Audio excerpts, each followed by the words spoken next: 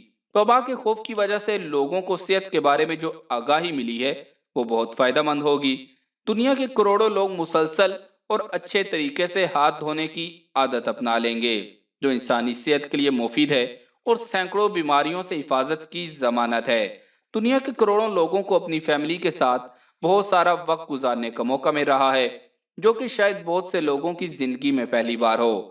تو معزز دوستو، اللہ تعالیٰ نے قرآن پاک میں فرمایا کہ ہر مشکل کے ساتھ آسانی ہے۔ ایک مشکل کے کتنے مثبت پہلو بھی ہوتے ہیں جن پر ہم توجہ ہی نہیں دیتے۔ اس ویڈیو کو دیکھنے کے بعد یقیناً آپ کو سمجھ آ گیا ہوگا کہ ہر مشکل کے ساتھ اللہ نے کوئی نہ کوئی آسانی بھی پوشیدہ رکھی ہوتی ہے، جو ہماری سوچ سے بالاتر ہوتی ہے۔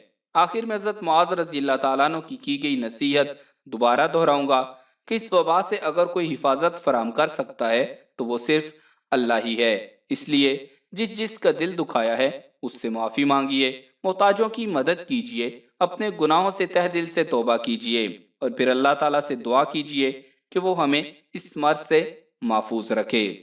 آمین۔